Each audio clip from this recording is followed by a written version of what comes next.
the research primarily has been about what some of the master coaches are doing. Okay, what are the practices that are working, and that is the feedback that ICF has used to upgrade the competencies. Now we're saying it's evoking awareness, so it is more coachee centered. It is about helping coachee the client make the connections, and it's not something that the coach needs to do, but it's something that's very subtle, it's transformational, and it needs to come from the client. Okay, that's the shift that has been made in terms of the competencies. So let's look at the end of the session. I think we need to look at the two big takeaways from this module, from the chapter. One is how ICF describes the competency, and two, how ICF evaluates this competency.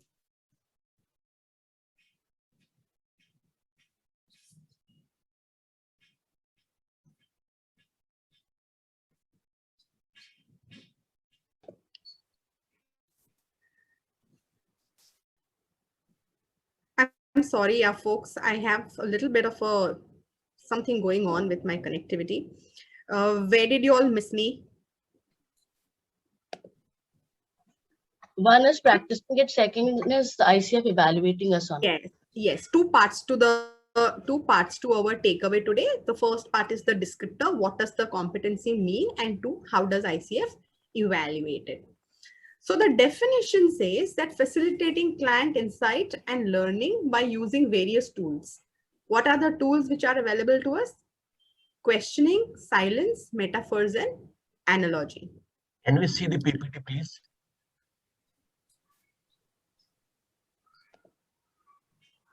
Yep.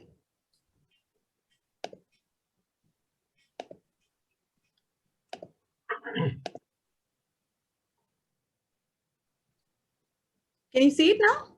Yes, thank you. Yeah, sorry, I didn't realize it's gone. So powerful silence, metaphor, and analogy. These are the tools that are available to us as a coach to expand the client's awareness.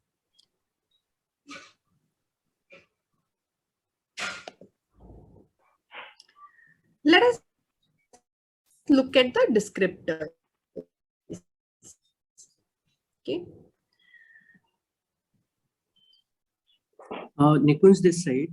These tools would be available even earlier when we were naming it as creating awareness, right? So there are no difference in terms of tools and everything. Only the name has changed. Markers have changed, not just the tools, but the description of the competency has changed, and the markers have also been upgraded. It's what not about the tools? The terminology, but also how we are how we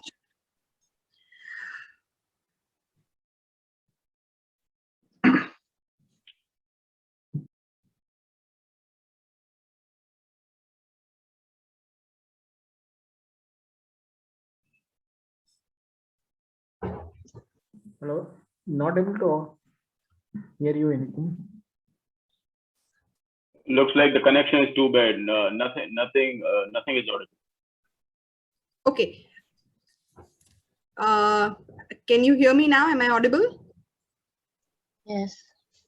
Yeah. Now yes. Yeah. Yeah.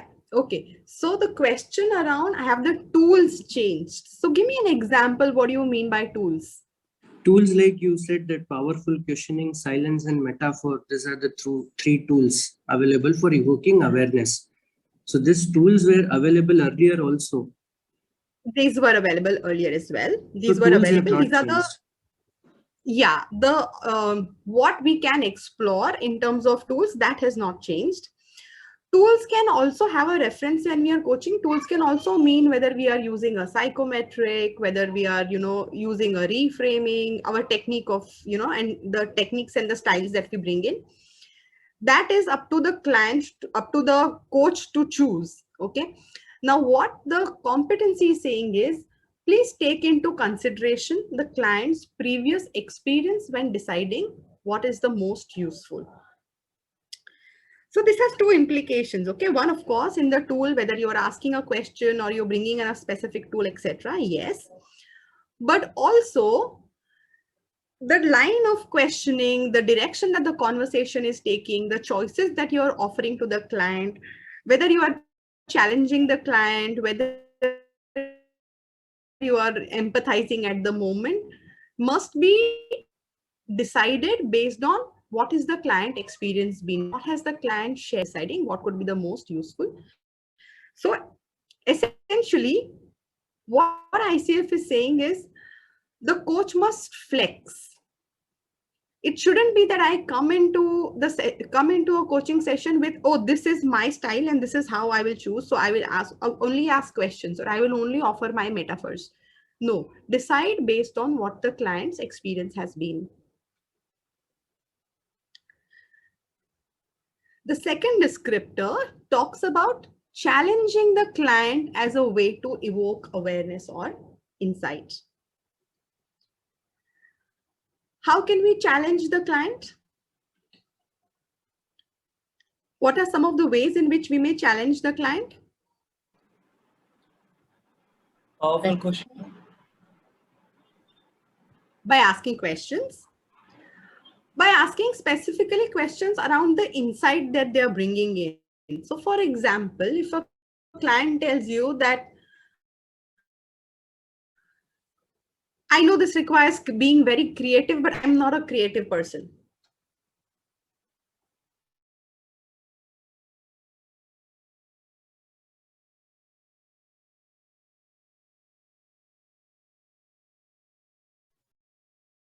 Are you talking? I can't hear anything. Yeah, I can't hear too. I can't hear a thing.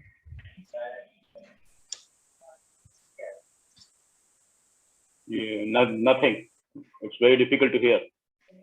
Meghna, are you there? I'm there now. What you can do, maybe you can join in from your mobile as well. Means you can have a dual joining. You can operate the screen from the computer and talk from mobile, something like that. Just try for that, because it's a continuous problem, I think, with the connection. Getting disrupted. I was just thinking if I should just switch over to my hotspot. Okay. Let me just do that. Let me just do that. Right. So meantime, learners can just reflect on the slide and their thoughts. Like Meghna has rightly stated, the tools are not only powerful questioning, metaphor, and stories. The tools are anything which you are going to utilize to evoke awareness and support coaching. Means even the assignment what you will give, means for example, means in my demo in the batch 1, during the demo, that person wanted to finalize the business. Means he has some 3-4 type of business ideas and he wanted to freeze on the one idea. So I asked him, means do you know business planning process? He said no, means I'm hearing this business planning process first time. So I gave him assignment of how to prepare a business plan along with the book, article, format of the business plan and all that. So he went through that for the 10 days time. And when he came back, means after 2 weeks, he was ready with the insights on what is the business plan, and then the discussion carried forward, right? So now I use the book, I use the reading material, I use the formats to evoke awareness about that particular concept in the coachee, which coachee needed to zero down on the business idea. So anything what you use to evoke awareness and support coachee in achieving his goal is called as tool.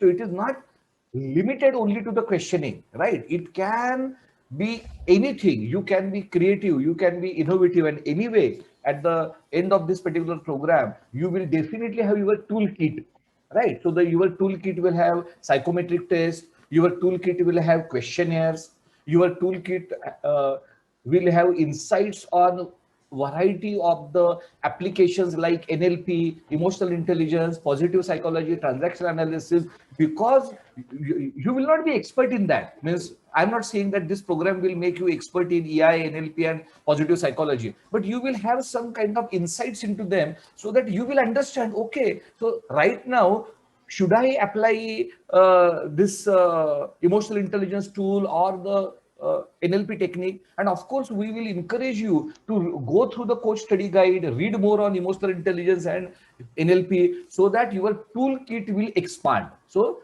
this is the idea of it. So now, any reflections on this, Meghna? Means now, are you in a better position? Yes, yes, I have logged in from my phone as well. So in case there is one disruption, I will at least the voice will not get disrupted. Good. I So can we can see challenge Hima- from, sorry, so we can challenge from giving assignments like you have mentioned, like come up with this kind of, right? Hemant? Yes. Yeah. Okay, Yeah. thanks. But just quick point, I'm just thinking aloud. Can showing a video, can that be a tool to or help us evoke awareness? Yeah, no, not showing a video, right? Giving the video, seeing as an assignment. Means during the session, you necessarily don't have to show video. Why? Because then it can be termed as, okay, you are say guiding or directing or something like that. But as an assignment, you can say that is okay. These are the 3 videos. Means of course, means the assignment has to be co-designed, right? So you will ask, okay, means on this particular topic, right? Do you need any reference material? If the coach says yes, I need any reference material, then you have to provide this particular video. So the idea is that means it is not that the coach is telling client to see the videos. Means that should not be the case. The idea is the coach and client are discussing together, and then with that particular discussion, you are offering support by giving them the video links, which as an assignment they will see. That is a better idea than showing them the video during the session. Okay, got it. Thank you.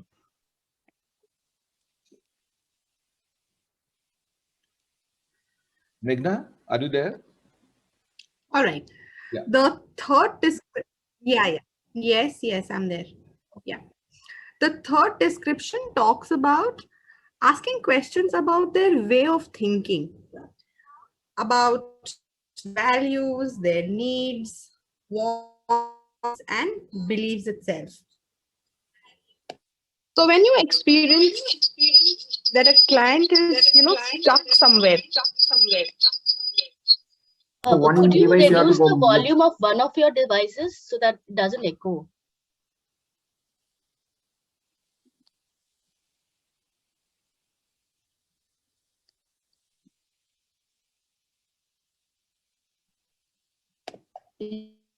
yeah, that's I was trying to use both devices and it's not kind of working. Okay, so sorry, I think I'm going to, whenever we break next, I'm going to switch over my internet.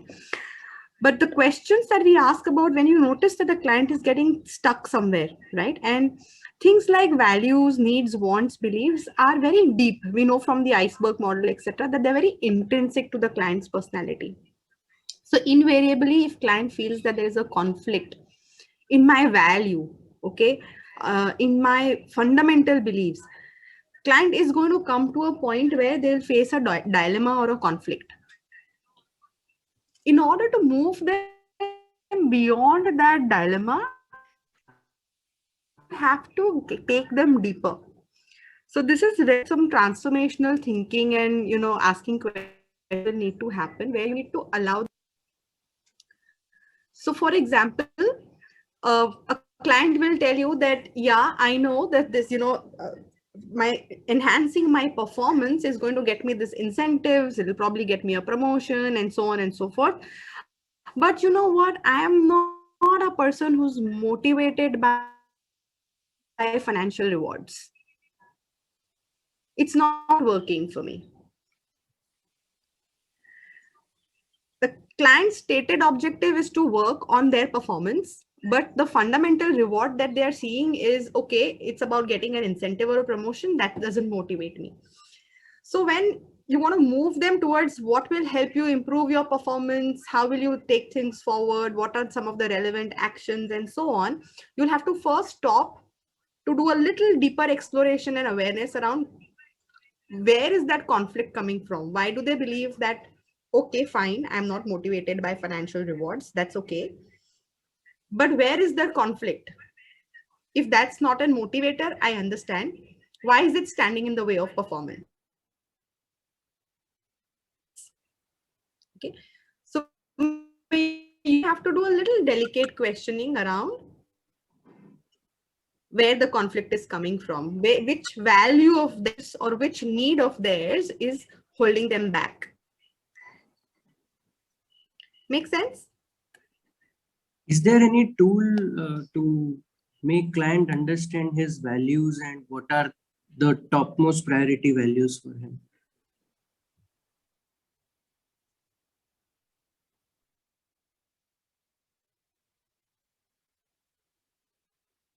Yes, answer is yes. So during your Who Am I session, you will, means of course, means this coach study guide I will try to give you earlier for this M3.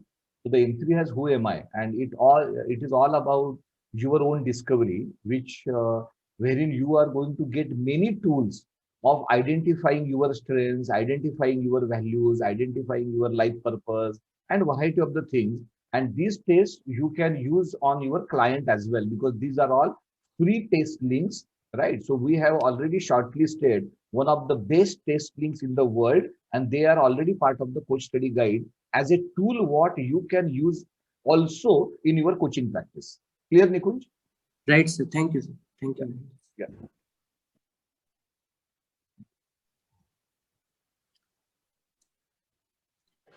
And it can be very, very powerful. Using that tool and getting client to build awareness of their own values, it can be a very, very powerful way for them to get a awareness why they are doing what they are doing, what is getting in their way. Okay, the next set of descriptors talks about asking questions beyond their current thinking. Okay, this is very important. This markers around this as well. So you understand as a coach when client is sharing that this is what has happened. Okay, in my environment, I don't find support. In environment, I think there is a bias, or I don't the kind of resources that my role requires or my objective requires. People will come up and say in life coaching scenarios that I don't get the kind of understanding and support from my family. I don't get the kind of understanding and support from my relations, key relations, and so on. Okay. And again, it's a roadblock for them to progress.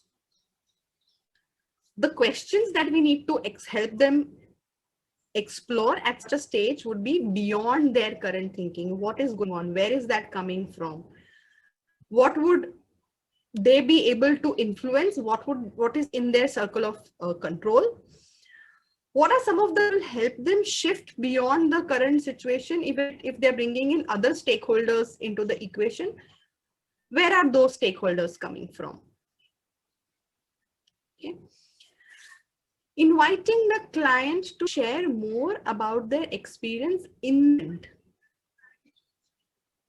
as they say that, as they're making connect, sharing what has happened in the past, as they're sharing anything about, the learning they've had from their past experiences, or the constraints they've had, or the strengths that they've demonstrated previously. Now, right now, in this conversation, what are they discovering? How does it relate to their current stated goal? Okay. The coach notices what is working to enhance clients' progress. So the coach observes what is working, where is the client drawing their energy from, what is motivating them, what is energizing them, what are the values, beliefs that are helping them move things forward, and that the coach can tap into to further drive progress. Help the client become aware of what is working for them.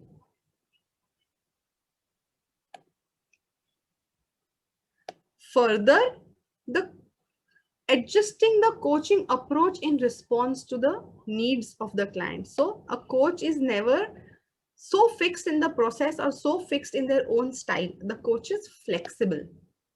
The coach chooses the approach in response to the needs of the client. So here is where your trust, empathy, all of that comes into play. Being flexible. The coach helps the client identify factors that influence current and future patterns of behavior, thinking, or emotion. So if the coach knows that's something that is supporting the client in moving forward, the coach helps client become aware of that and helps anchor the behaviors to that pattern. So for example, if a client shares with you that I'm really motivated, when I see something working in my favor, when I see success happening, I get really motivated to more, challenge myself more and drive things even faster and better for myself. Or client shares a past incident where something has really worked beautifully for them. At that time, the coach helps the client become aware that these were the things that worked for you. How can you replicate it for your current goal? Okay. The emotion thinking helps the client move at the same pace they have worked earlier with. The ninth one talks about inviting the client to generate ideas about how they can move forward and what they are willing or able to do. This is a little tricky because you are doing your exploration with the client. You're inviting the client. The word that stands out.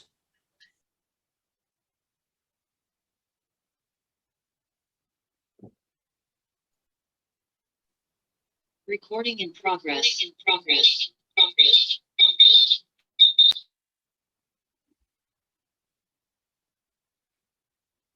Okay, 2 devices is clearly not helping at all. Okay. I'm so sorry. Am I audible again? Yes. Yes, Yeah, you are. it's clear this time. Yeah. Thanks, Meghna.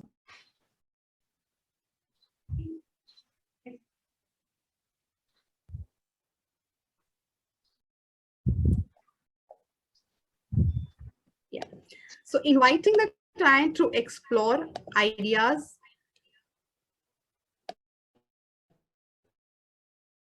that they are able or willing. Okay, there's a key difference there. When they're, this is your foundation to planning for actions. This is the foundation for helping the client make the transition from where they are to what is the desired state, right? From point A to point B. The coach does not give the ideas. Can you try this? Would you like to do this? No. We invite the client to generate ideas. So what are some of the things that you could do to move forward?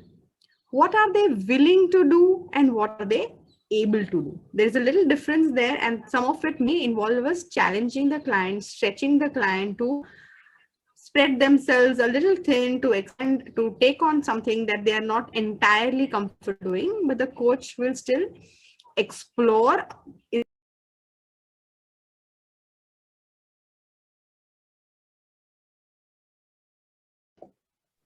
No, Meghna, actually, you're completely going off. Like in between, your screen and voice completely goes off, and we can see Hemant joining us. Okay. Same for me. Meghna, I think you can exit and maybe then you can rejoin, something like that. Yeah, I think I'm going to just drop off and reconnect. Just allow me a moment. I think this is too disruptive. Yeah. I just log in again. Meantime, Thank you. and I will share your awareness. Okay. So meanwhile, Mr. Lavangale, if you could give us more insight on that future thing, second last point. Is it possible? Yeah, yeah. So we are talking about point number 10.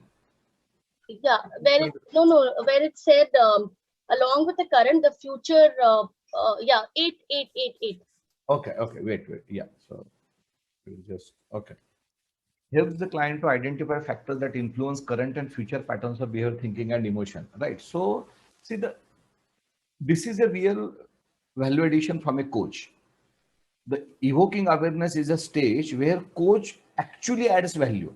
Means, for example, the phase of, say, first phase of the connection, right? So the connection is essential. It is not the value addition. Because of the connection only, then there can be a possibility of an intense conversation, right? So it is a essential outcome is again a process, right? So means it is not that by finalizing the outcome of the session you are going to add some great value, because it is the outcome what coach desires, the evoking awareness, right? This particular session is the most important competency the coach has. Now generally what happens, people are aware about their task and goal. I'm saying aware means not necessarily their task and goal are in a perfect direction with their life purpose and all that. I'm not talking about that, but they know that is okay. I want to achieve this. I want to do this. But many times they are not that aware about their behavior, feeling, and emotions, right? So they are behaving as if it is all right without a 360-degree perspective.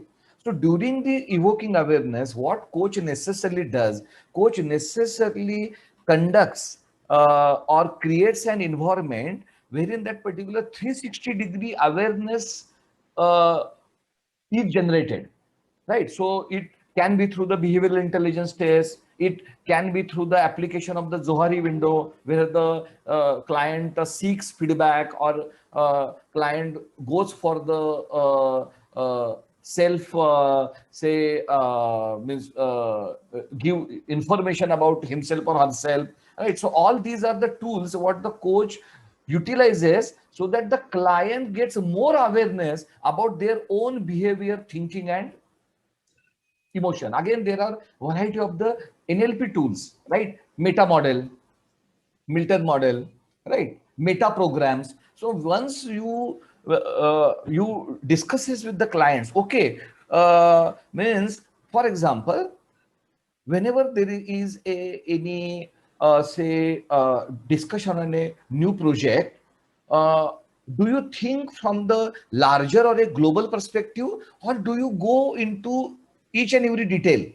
So now this will evoke awareness in the client, that is whether my mindset is vision and global oriented, or whether my mindset is a detail oriented. Now this realization will help client, that is whenever there is a global or the vision orientation required, client already knows that I am a detail oriented person, so I need to focus also. Means being a detail oriented is good, right, on its own. Being a global and the vision oriented is good on its own. But when you realize that this is how generally I think, you take care of the other aspect of the thinking also. So these are the awareness what coach creates. Why? Because the coach is wise himself or herself. Coach knows about all these tools, techniques, human psychology, behavioral patterns, transaction analysis, emotional intelligence, enabling to create an ecosystem where the client gets more and more realization. So this is point number 8. Meghna, you are there? Yes, yes, I'm there. So I will stop sharing, Yeah, and so the first I have to make you co-host. Just 1 second. yeah, yeah, yeah, yeah. Yes. So now you can share the screen, Meghna. Yeah.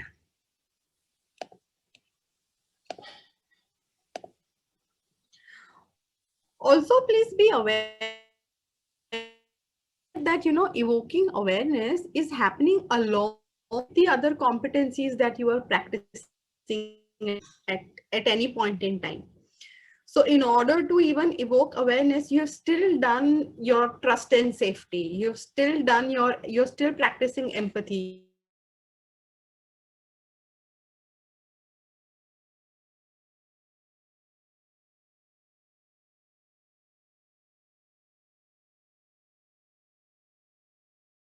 No, I think it's a problem today. So Meghna, still the same Yes. problem is happening. Yeah. But Hemantji, if you continue to share the screen and Meghna can talk, will that help? Can we Yes. try that? No problem. No problem. Thank you. Thank you. Yeah, yeah. Meghna, you can stop sharing and you talk on the mobile better.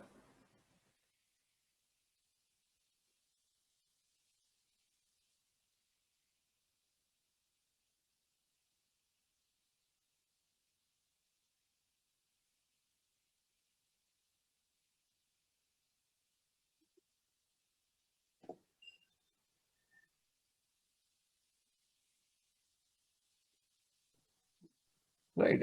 And till the time as Meghna comes on mobile. So the point number 9 is related to the generation of the ideas and the options. See, the how it happens that a person always generates the ideas or the options depending upon their own thought process, right? So means your mind is always conditioned. Nobody sees the world as it is. Nobody. Everyone sees the world with the filters. So this is a universal statement I am making. So there is no exception to this particular statement, right? So now when a wise person joins you, right? So the wise person enables you to see the world not only from your own filter or your own goggles, but also to see some different aspects. Now, to see some different aspect does not mean now you have the 360-degree understanding, but definitely increase understanding. And because of that increased understanding, more ideas come on the platter, right? And more options come on the platter, which are not only related to your fixed mindset or goggles, but also something more is also the say one of the objectives of the evoking awareness. Again, I am telling the real value addition, the real value, what you are offered to client, right, is into evoking awareness. And of course, then helping the client to act, right? Because many times you evoke the awareness, but if the client is not going to act, so means there is no use of that evoking awareness. Of course, means that step is important. But when can you take action? When you are very clear on the options and when you have gone to the right options, right? So you have gone through a root cause analysis. After the root cause analysis, you have not only derived the options from your own thought multiple perspective. So this is where the real value addition from the coach comes, right? So any question or the insight on this, because this is the crux. If you understand this, right, now how to do it, the program is for that. Means I'm not saying that is you are going to learn 100% of the things today, no. But do you understand what is the competency working awareness? What are the duties of the coach? How coach has to think? Where coach has to add value? The session is about that. Any question? Any question on this? So I would like to ask a Yes. question. Yes. Is it that whatever I have been able to understand is that a coach cannot even imply or even offer any options to the way out. That is also a complete no-no. Am I right? Yes. Or you can? Yeah. So technically you are right. Technically you are right. At this point in time, your understanding is right. Right. So again, means listen to my words carefully. At this point in time, your understanding is right. You said that is the coach should not offer options from coach's side. And you asked me a question, is this right? I said yes. At this point in time, your understanding is perfect. Right, sir. Thank you. Yeah.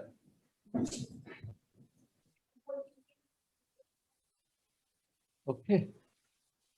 So number 10, supports client in reframing perspectives. So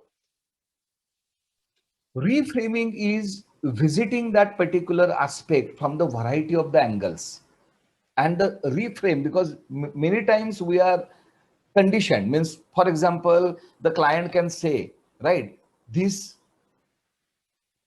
means I can never do this, right? So there's a generalized statement which many people do, always, never. So you have to deep down. So, okay, do you mean to say that in certain conditions, never? Then the client will say, yeah, so certain condition, never. Then in which condition this might be possible? Then the client will say, okay, if these kind of conditions are there, then only this is possible. So now what you are doing? You are basically you are basically generating clarity in the client's mind. That is okay.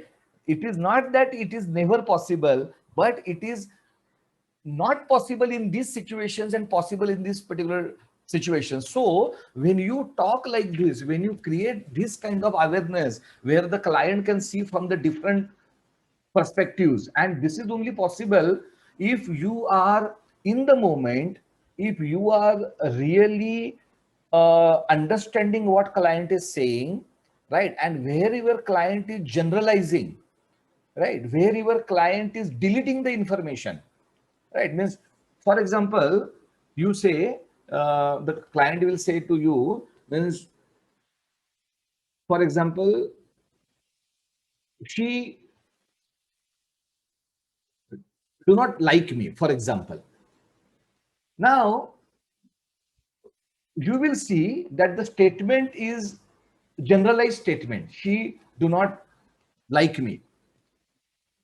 It's a very, means, whether she do not like your face, your character, or she do not like some of your behaviors or all behaviors, right? So this is general, and there is a deletion of the information. What exactly she is not liking about it, right? Also, there is a possibility that the client has distorted the statement. Means maybe client has got some signals from that particular person on some particular event or some particular behavior, and now client is thinking that is okay, that particular person is not liking me as a person, right? So once you start digging deep in, then the client will come up themselves that is okay, means I think that she doesn't like me behaving in this particular situation like this which I do. Now you have added a great value. Now the client is not bias of, means hampering the say relationship or the perception between the two people, but now the client has got a very specific idea that is in this particular situation, when I do this, in that case she doesn't like me, right? So like that is what the coach basically adds value. And this is where the knowledge of emotional intelligence and LLP helps you. Unfortunately, in many coach training program, that is not there. So what they do, they will say, give you some kind of PCC marker based questions and all that, but that doesn't work. Why? Because means see, it is like that. See, for example, till the 10th standard, we used to basically focus more on the memory. We used to by heart the answers and we used to reproduce those answers in the exam. So this majorly, in most cases, this used to be the pattern of our study in the childhood. But as we grew up, we understood that it is not about the memory. It is about understanding the concept and application of that particular concept. Once you are clear on that particular topic and the concept, whatever the question will come related to that concept, you will be in a position to write. Like that, in this particular program, you will be able to derive your own questions. Why? Because you have the wisdom. You have the wisdom of the variety of the tools and the processes, so that depending upon the client, depending upon the person of the client, depending upon the situation, goal, and the problem statement, you will know that is okay, what is the tool I have to utilize. Powerful questioning is one of the tools. The coach's job is not only to ask powerful question. Coach's job is to ask powerful, also ask powerful question. But apart from the powerful question, it is coach's job to evoke awareness through variety of the tools and techniques, right? So in this, understanding the client and deep diving into what client exactly is saying is the important. Means if you ask me, many times we perceive something different and client is saying something different. Means even in this program also, you must have seen it. You are asking a question, an answerer like me or Meghna or Sushma, right, are answering something which is not exactly as per your question. Maybe 50% we are answering your question, but the 50% either is unanswered or either we have assumed your thinking. Now, this is the pattern. So understand that this is now who is responsible for this particular communication, right? So if you are asking a question, how clear you are asking question? How means while asking question, are you saying, I am saying this and I am not saying this? You don't do it. You assume that is I am asking question and the listener is going to understand my question. Listener is going to go into my mind, take the photograph of my thought and going to respond. But it never happens. It is not going to happen with me or Meghna or for that matter any teacher, because of the paucity of the time, we will comprehend your question from our perception and we are going to answer it. In a coaching session, right, you cannot afford to do it. In this particular training sessions and all that, yes, why there are multiple people? Because when the answerer answers you, answerer never answers only you in a training program. Answerers thinks that is okay, what might be the thought process or the requirement of the entire group, and the answerer adds some other pointers for the help of the group. So this is in a training program. In a coaching, you are only discussing with a one particular person. Now, if you don't understand what that one particular person exactly is saying, your entire coaching session goes fud. Client is having some different problem. You have analyzed and assumed and realized and perceived some different problem, and you are talking to client from your perception and the assumption where we are heading. So in evoking awareness, do you know the foundational step? If that particular foundational step is wrong, whatever you are doing, tools, techniques, everything is useless. What is that foundational step? Understanding client, what is the exact problem and exact goal of the client, and what is that client exactly is saying, what is that client exact need is, and whether that exact want and the need is related to some bigger picture, bigger goal, some kind of purpose, alignment with the coaching assignment, right? So you have to understand that particular linkage, and you need to ask questions not only at the level of the stated goal, but what is the intention behind the goal? What will happen if the client will achieve this particular goal? What will client's emotion and the feeling after achieving the goal? How this particular goal is related to the overall coaching assignment? How this particular goal is related to some larger purpose or the long-term objective of the client, right? You have to understand all that. If you understand all that, and how you will understand all that? By asking right questions. How you will asking right question?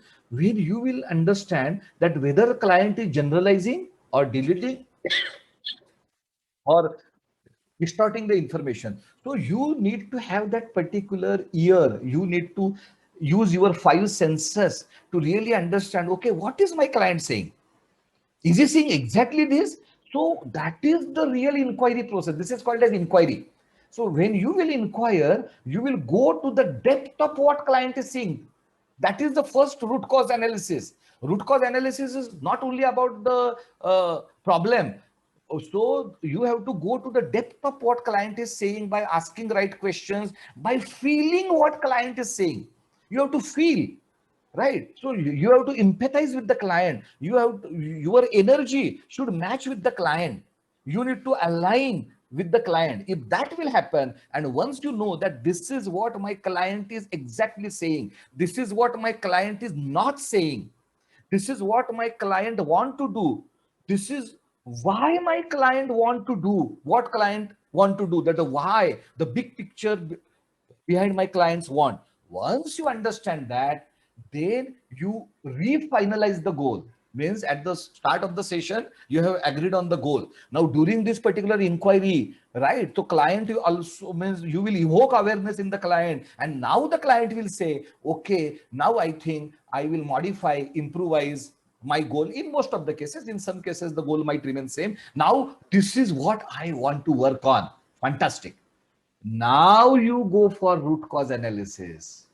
Now, if you want to do this, right, what is the reality of your life right now?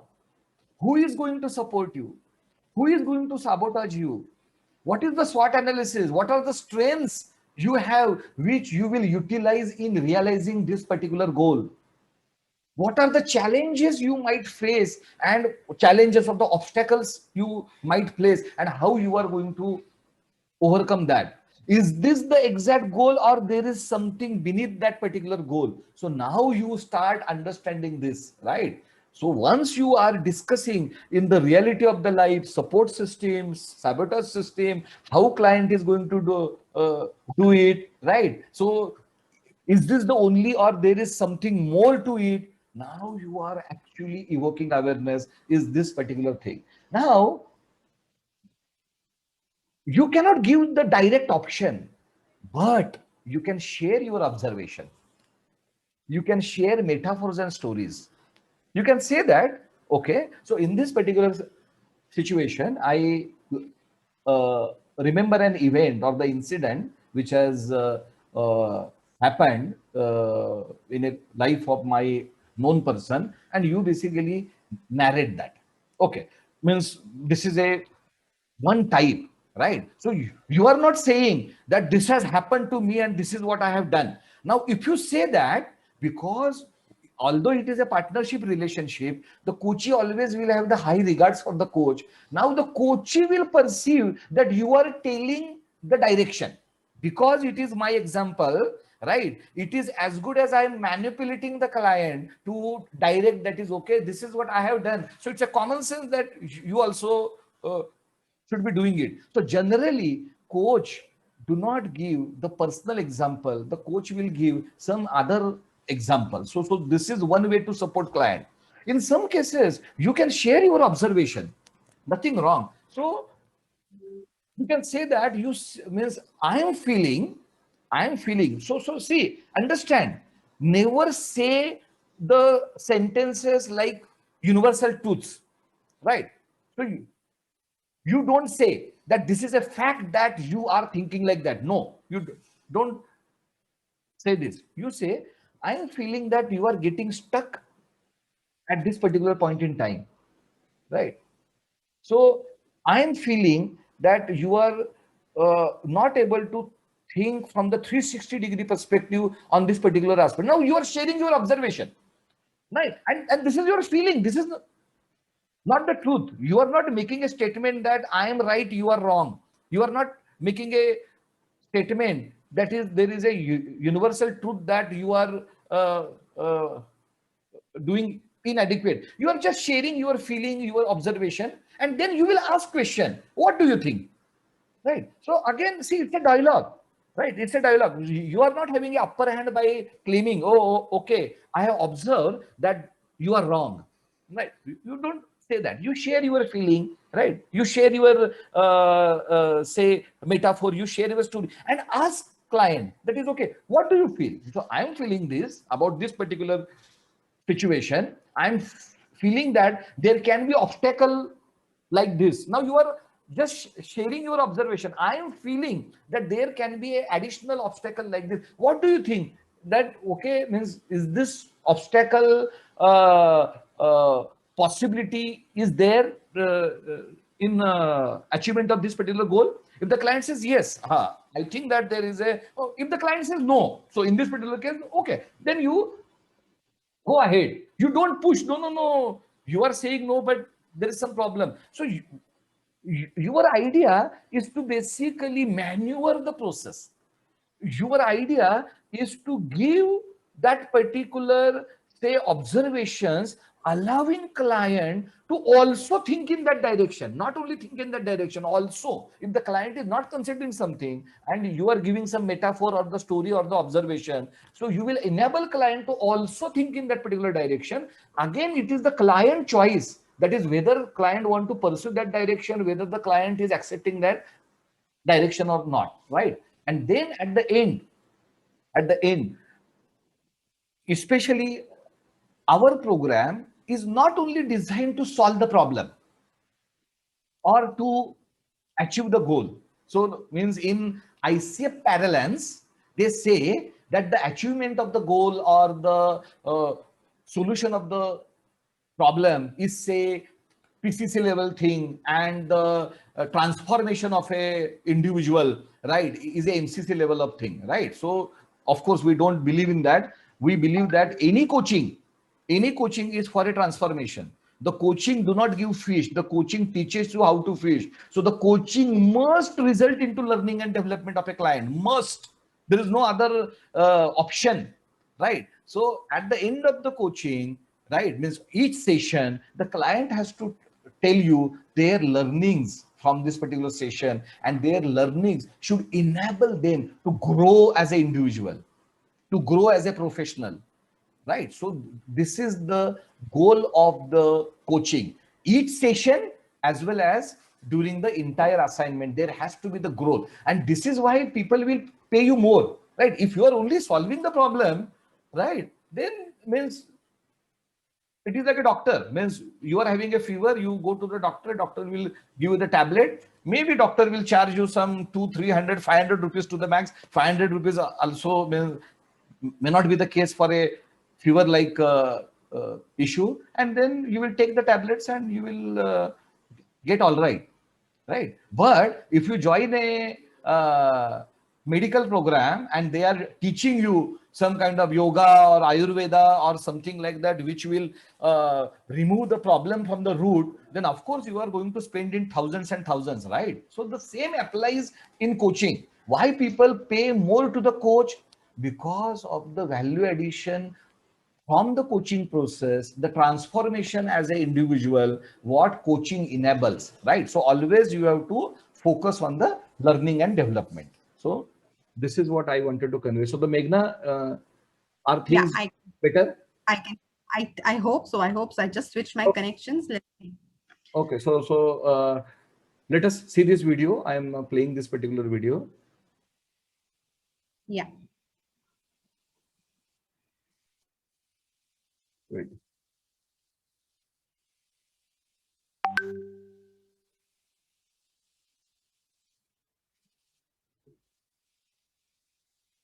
The core of this is that a coach is able to really transform a coaching conversation into something meaningful for the client and through their behavior. So evoking awareness, is about really helping the client to move into a form of learning that is why probably they are coming to have the coaching with us.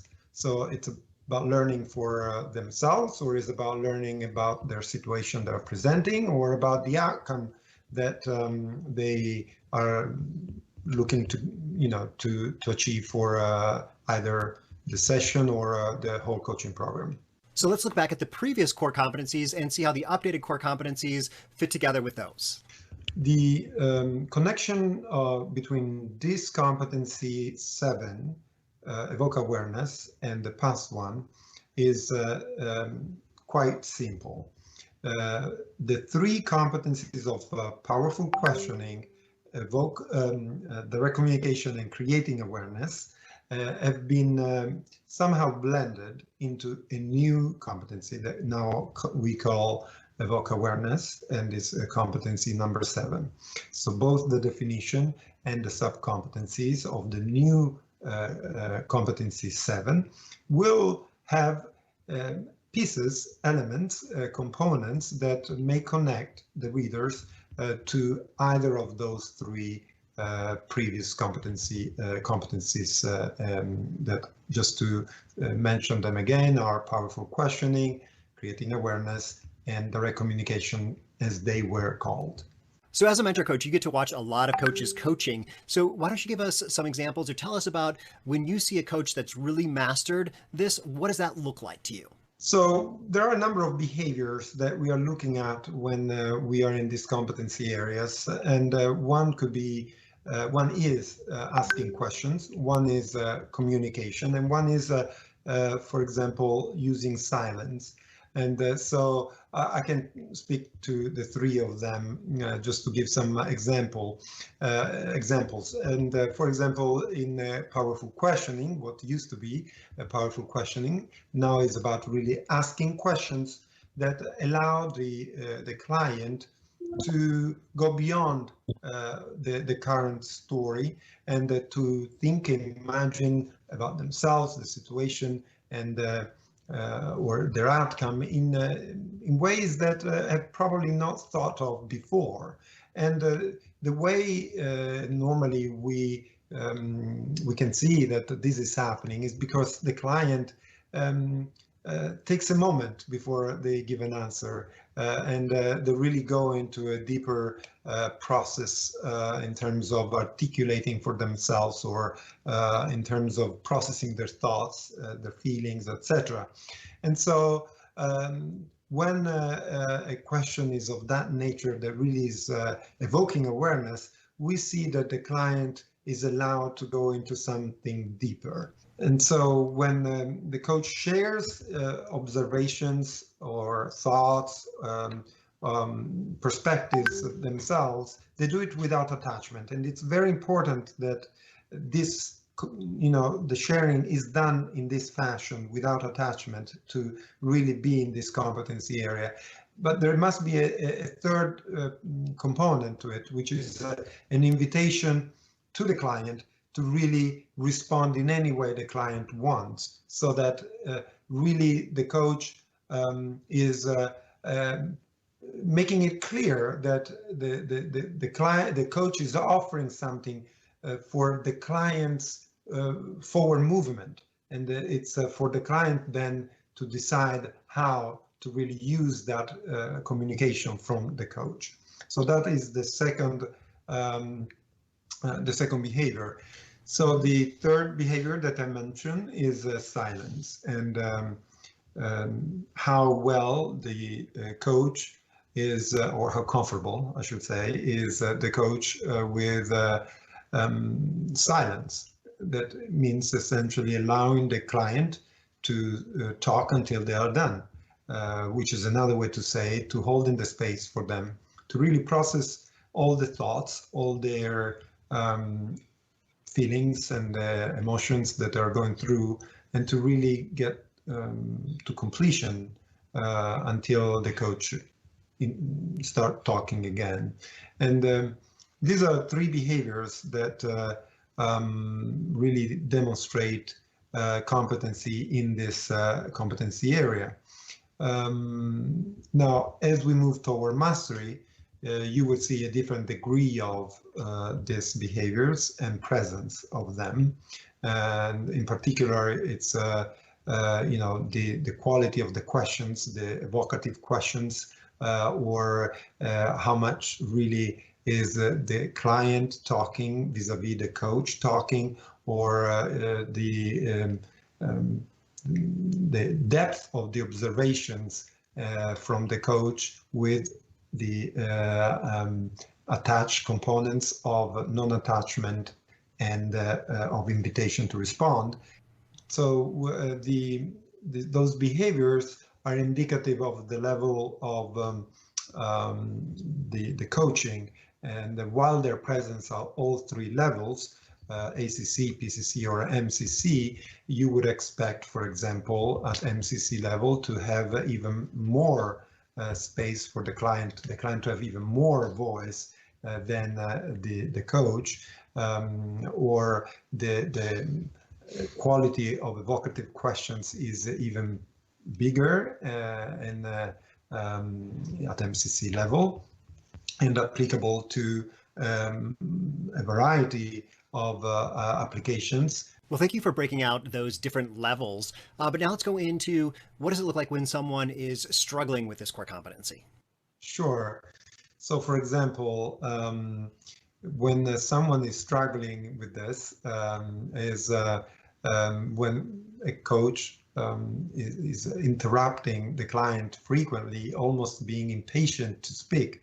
And we can see how the amount of the coach talking is substantially higher than the amount of the client, or when the questions are not really questions that are evocative questions that are paced, that are one at a time, but there may be questions that are almost done with a sort of an interview style. So a number of frequent questions that are maybe not so evocative, but sometimes either about the past, or there are questions that really dig into the present, but there are very, very few questions that are really helping the client to go beyond their current thinking, beyond the stories that they are presenting. And the communication is sometimes we see the communication is done with, for example, a lot of attachment, and so what the coach presents is done in a way that the coach believes that what the coach presents is true and is the truth of the matter, or there is no invitation to respond. So these are cases when we can identify the competency and determine that competency is not certainly at a level that demonstrate competency in this competency area.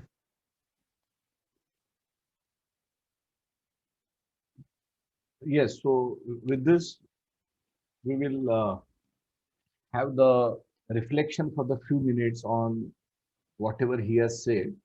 So any reflections from anyone, please raise your hand so that I will call your name. Yes, Deepak, please. So one key reflection is that the three components, one is silence is also very important from the coach side, which is critical for evoking awareness.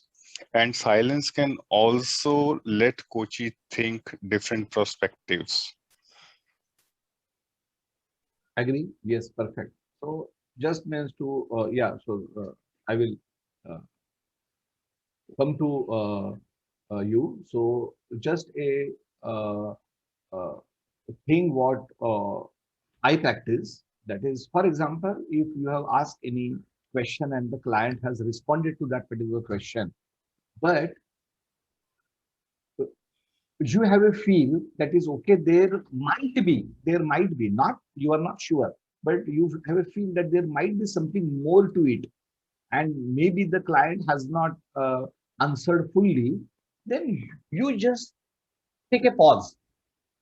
Means many times what the entry-level coaches try to do, they immediately ask second question, they immediately ask third question, right? So then means then you are not showing this competency, like he has rightly said, right? So it is not about asking too many questions. Asking too many questions is not a good competency. Asking appropriate right questions, right, is a good competency. Means, for example, I will just demonstrate you. Means, for example, I have asked any question and you as a client have responded to me, and I think that there is something more to it. Now I will take a 10 seconds pause, right?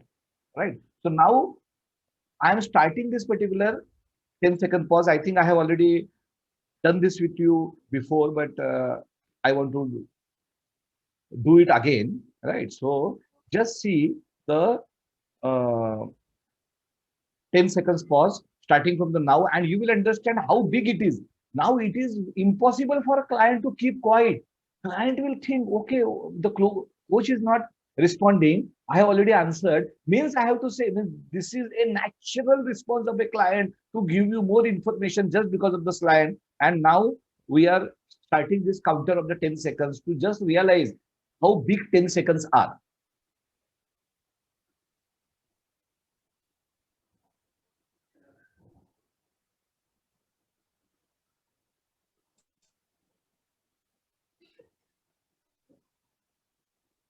Yeah. So now, if this is a pause or this is a silence for so much time, do you think that the client is going to keep quiet? Client is going to come up with more information. So you don't have to necessarily ask unnecessarily too many questions.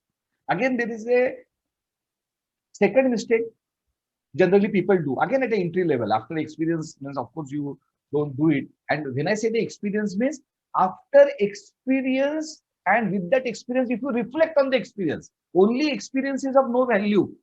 Any experience you get, and if you reflect on the experience and there is a learning from the experience, then only it is called as a real experience, right? Okay. So now the second mistake coaches do, especially in this particular phase of asking powerful question, they club the question, right? So they ask okay, so this is my question number 1 and this is my question number 2. They don't say it, but they have this particular joint question. Wrong. You have to ask a crisp, small, one pointer question.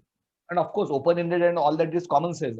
I'm not drilling into the type of the question. I'm saying that the question should be focused on a single agenda, single point, and you should not club this particular 2 questions. And the third mistake the people do is asking a very long question. Means their question is a paragraph. And do you know after that what client says? Can you please repeat? How you will feel? You have said the entire paragraph, and now client is saying you. This is what. Why? Because you are confusing the client by asking too long a question. You are confusing. His mind is not able to process so many details, right? So he is asking you. So always we see that the question need to be one-liner. So these are the 3 pointers from the experience I am sharing with you. Yes, Anupama, you want to share something? Yeah, hi. Actually, I want to ask something. You said this today also, and in many of your previous sessions also, that a coach has to listen to what client says and what client does not say. Okay, so I just want to know how we can be expert on this and how we can, improve this skill of ours in not in listening to what the client doesn't say. Yeah. So means because we can always fall into assuming things or So this is absolutely wisdom. So there is no allopathy medicine to this. Available, it is Ayurvedic. It will happen. So I get your point, and I will keep this point in mind. And during the program, we will see that is how this competency is getting evolved in all of you. Yeah. Okay. Thanks. Yes, Seema, you want to share something? Yeah, I want to share something out of my limited experience as a coach, especially with respect to silence. So when you ask questions to client, wherein he is recalling some emotional events and he's re-experiencing that emotion, it's very important to allow silence so that he comes back into present. That's like a meaningful silence. Excellent. Excellent. Very well said. Yes. Thank you, Seema. Yes, Meghna? Yes, I'll take on from here. Yeah. So I just wanted to share one insight that I got mentored on silence particularly, and something that resonated with me and has stayed. That, when you shut the tap, the tap is running at full speed and the water is flowing out. When you shut the tap, there are those 2-3 drops that fall after you have shut the tap. Okay, that is what silence does in a coaching conversation. That, the first what comes out can be brown water, top of the mind, what the client's surface level thinking is. Excellent. That 10 example. seconds of silence. Great example. Yeah, great example. Thanks. Great. Yeah. So those drops make amazing, gives insights. Excellent. Thanks. That will come after reflection. So those are the precious, that is deeper thinking that will come out. Right. With that, can we take a quick look at the markers that the competency is talking about? Okay. Evoking awareness, and the video was very nice. It spoke about how direct communication, questioning, deeper questioning, evocative questioning is coming into play. So let's look at the markers. Excuse me, Nikunj this side. What does direct communication means? Direct communication is when you're not beating around the bush. So if I observe that the client is feeling uncomfortable with this conversation, okay, I don't have to, as a coach, decide should I stop the conversation or should I continue the conversation. I will simply ask the client that, look, Nikunj, I know this is bringing up a past experience for you. Are you comfortable continuing with this line of conversation? Would you like to take a pause? That is direct conversation, direct communication. Even with our questions, is also remember that there is a tendency, especially in our, in our Indian conditioning, that, when you are being respectful, when you're being nice to people, we don't ask confrontational questions. So a lot of direct communications comes into our style of questioning. Be mindful about that. If you're observing something or you want to ask something, be respectful, keep it appropriately worded, but we can be absolutely direct. What do you think is going on here? Instead of saying that, can I share something? It may be that I'm right. It may be that, this is my observation only, and you can correct me if I'm wrong, but I feel such a long-winded context to the communication, the client misses the depth of the question sometimes. Okay. So keep it simple, keep it as succinct, as concise as possible, but that's what the direct question is about. Direct communication is about. Thank you. Okay, welcome. So the coach asks questions about the client around their current way of thinking, feelings, values, needs, wants, beliefs, or behavior. Whatever the coach is observing. And over multiple conversations, you will notice that, the personality of the client, their underlying, below the iceberg components of their personality will start showing up. And it is perfectly okay to make an observation and ask questions around those. The coach asks questions to help the client explore beyond their current thinking and feeling, expanding their ways of thinking and feeling about themselves, the who. So you remember how Hemant was talking about a few minutes back when, we are integrating the learning and you're asking about what they are discovering about themselves. Every coaching conversation must result in a transformation and a growth of the client. And that is what this marker is about. How is their thinking and feeling about themselves, the who, the person, the who I am? How is that expanding with each conversation? And it's a very important marker to demonstrate awareness. Awareness will happen at two levels: around the what that they are working with, but also about the who, the person that is working on the stated objective. So about your client as well. The third marker is about the what. The coach asks questions to help the client explore beyond the current thinking and feeling to expanded ways of thinking and feeling about the situation. This also ties in with your awareness of, with the competency of facilitating learning and growth for the client. Okay, so as you come to that competency, these markers are connected. So moving beyond the what and helping them discover new ways of thinking and feeling. And I'll share one of my examples, okay, just to demonstrate these markers. I'll just share one of my own case studies. The coach asks questions to help the client explore beyond the current thinking, feeling, or behaving towards the outcome that the client is desiring. Okay, so when they have explored their thinking and help them understand where they are in their current level of thinking, what are the constraints, what are the strengths that they have, what resources do they feel they require, what do they have, they don't have, what are the enablers, help them move beyond and expand. What other strengths and resources that they have not yet tapped into and that are available to them towards driving the outcome. Okay, this is again a what marker, again around the outcome that they are seeking. 7.5, very important, and that was also called out in the video that we saw, that coach shares with no attachment. So even the questions when we ask, no judgment in a question. Last week's demo, I heard one of the conversations where there was a suggestion saying, can you break this activity down into smaller chunks? And the coachee responded by saying, no, I don't think that will work out in my work schedule. perfectly fine with permission to make a suggestion, preferably allow the client to explore, but no issues if the coach has felt that there is something relevant for the client to pick up. No attachment. Client says, no, I don't think this will work out. Simply move on saying, all right, what do you think are more viable options for you? Okay. So the choice of how and the autonomy of how the client wants to respond completely rests with the client. Further, coach invites the client to explore through verbal or tonal invitation. It is not necessary to ask a question. It is not necessary to verbalize.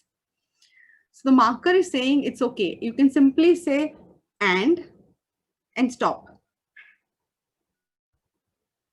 Or you can simply be silent for a few seconds with a pause, allow reflection, allow the continuity of the thought process. So it's not necessary to verbalize, but the invitation to observe is definitely, it's part of the conversation, even if it's not verbalized. May I request you to please repeat the previous line? Maybe I missed it, related to and. Okay, so client is on a ramble, okay? Seema, the example I was sharing was that and can be a big question. So the client is on a ramble saying, you know, I went about this, you know, this happened with me last year as well. I was trying to do this and, you know, last promotion, my boss said this, and I have worked on this and, you know, I'm so frustrated right now. Just pause. But, you know, there are some of the activities that I have done this year, they have not added up. And pause. It can be a very powerful question. I was just demonstrating that a very powerful question can be simply saying and. Because once the brown water has flowed, the ramble is over, it'll give the client space to reflect. All the marker is saying is it can be a tonal invitation, that is all right. So coach, there are two things that the coach is doing. One, there is coach is sharing observations from what is emerging from the client, but coach is also inviting client to explore, whether it's a verbal invitation or a tonal invitation. 7.6 is coming from the direct communication, which has got merged into this competency of evoking awareness. The coach asks very clear, direct, primarily open-ended questions, one at a time, at a pace that allows for thinking, feeling, and reflection. Okay, so I think this was beautifully explained by Hemant. Don't ask multiple questions, keep them open-ended, keep them one at a time. Remember, always when you're phrasing questions, the question is not meant for coach to understand the situation better. When we try to become curious about getting into the details, we will ask questions which are backward looking, which are focused around the details and the drama that is going on in the client's life. The purpose of asking questions, and hence open-ended questions, brief and concise questions, because the purpose for which the coach is asking a question is about the awareness that the client is going to get from responding to that question. The answer is not important to the coach because it is not our job to solve or rescue the client from wherever they are in their journey. A powerful question is a question that makes the client pause and say, okay, I haven't thought about this, wait. Because the response to that question is going to evoke awareness. And hence the question must be one at a time. It should be at a pace that lends possibilities for the client to think and feel and reflect. If it's a surface level question and client asks you without any pause, without any need to think about it, invariably it won't be a very powerful question. Another tip for making the question really strong is to keep it coming off the conversation. It needs to connect with what the client is sharing and unpacking. Okay. So don't worry too much about making it really powerful, about getting your verbiage right and getting the correct language, etc. Follow the lead of the client. That is what makes it relevant, and that is what allows for thinking and reflection. Okay. 7.7 and 7.8, very correlated. The coach's language is clear and concise, and client does most of the talking. In a coaching conversation, ideally at an MCC level, the client should be talking 90% of the time and the coach should be talking only 10% of the time. In a 1 hour coaching conversation, beyond the few questions, reflections, and observations, the coach is not visible in the conversation. That's a mastery coaching conversation. 85 to 90% of the coaching, of the voice time in a coaching conversation must come from the client. Coach is invisible. Try and use 7.7 is really about language. One tip, try to use the language and the verbiage that's used by the client, because clearly the client will have some meaning associated with their own language, and that will allow them to share and unpack more.